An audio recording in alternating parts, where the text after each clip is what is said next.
Okay, JJ, you ended up top 16 here at the World Championship qualifier in Berlin with Speedroid Kozmo, right? Yeah. Okay, is there anything you want to say before you go to the deck profile? I'd like to thank every last one of you awesome people, Johnny, Yuri, Dutch Elite Card Gaming guys, all the guys that I play tested with the deck, the last minute decisions that I made that you guys went accord with. Joshua also, so of course, giving me some tips and hints about playing some of the matchups that I really needed help with. Right. So thankful to him about that, and that's all I have to say. Okay, yeah, let's see the list. Yeah. Basically, I'm going to start with the Kozmo monsters first. One Landwalker, one Wicked Witch, one Forerunner, 3, holy shit, I hope I open these cans. Yeah. 2 Sword Trooper, 2 Farm Girl, 3 Dark Destroyer, 1 Straw Man,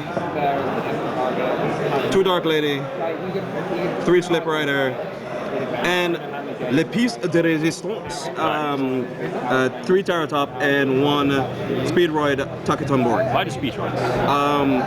I thought going into the tournament, well personally, I'll be very honest with you, I wanted to play Demise Kozmo, but it didn't work out because a friend of mine wanted to go sell off the cards, so I was like, okay fine, you have your Demise back. Yeah. But a few friends of mine were brainstorming about what kind of build could also be able to incorporate some of the engines of like the normal summon problem, normal summon issues with like running into Solemn Strike, Solemn Warning, and Chaos Trap Hole, and like all of the no you can't summon anything cards.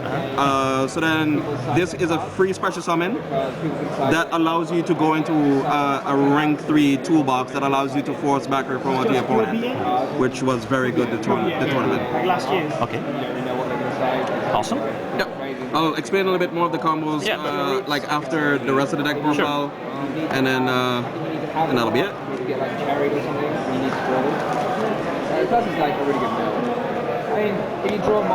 So that onto these spells, you play a mediocrely low count of spells.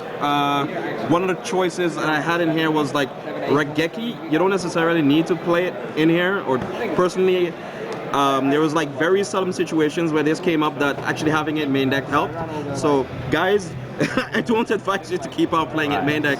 I only did it because I wanted my farm girl to push for damage, so that I can draw into more utility cards so that I can use more rank 3 engine plays. And then Italy Standard and 3 Kozmo Sound. That's all I played for spells. Okay.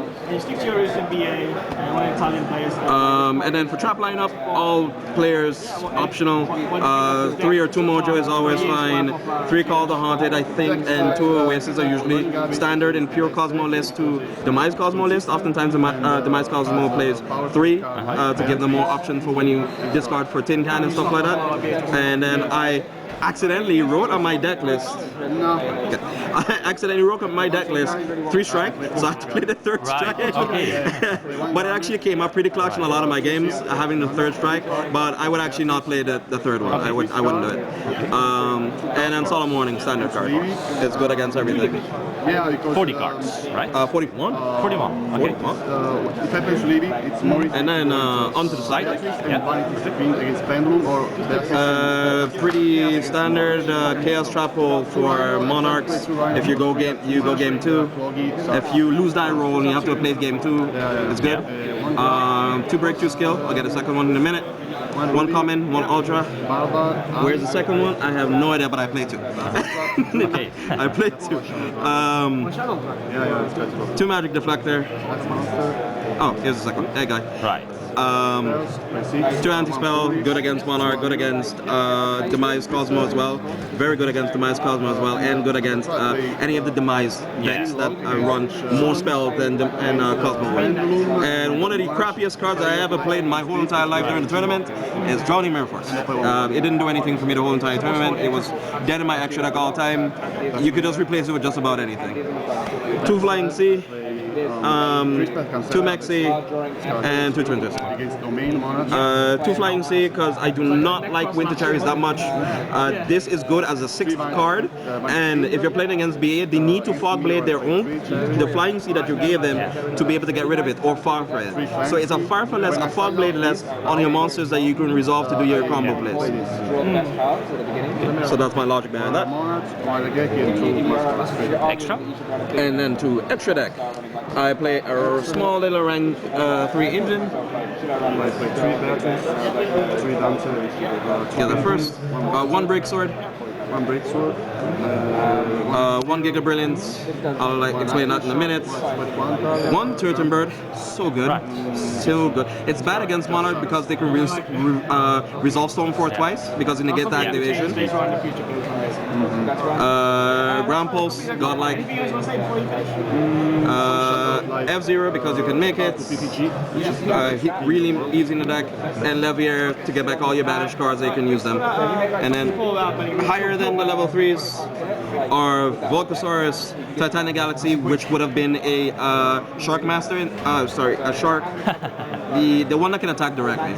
Nightmare Shark, which would have been a whole lot better. But I played it because I thought it would come in handy, but I would have won a lot more in overtime if I actually just had a Barbaroid for Cyber Dragon combo, which is Nova and Infinity. There's often times where your opponent is forced to try to make this a dead card in your extra deck by warning this or striking the summon, and then you get off the summon off of it. And what cool is that if you attack into a BA monster with this thing, it negates the effect continuously also in a graveyard as well, so it's actually pretty okay. Okay, awesome. Gaia Dragon Charger, it's good with these guys. Right. And the Volcasaurus, I play the Carbage in combination with Giga Brilliant. You never really leave it in field, you detach to force them to, you bait out their play. So basically use a Terratop combo, try to make Giga Brilliant, make Carbage, and then try to pressure their plays. And yeah, that's... Alright. Awesome. Awesome. JJ, any last words? Anything you want to say? Let's see. Shout out to everybody, to all you guys. You guys are awesome. Stay awesome. And one small message to all you players that pick up decks and stuff like that. The format is crap. It's crap for all players. Right now, at the moment, it is more or less. I lost my top 16 match through the dice roll. So you need to kind of put that into a factor and keep that in consideration. Play decks that you enjoy, playing decks that you like, but don't forget to keep the meta in mind, because that's also pretty important. So that's all I have to say. Awesome. JJ, thanks for the deck profile and congrats with your top 16 spots here at Euros. Thank you. All right.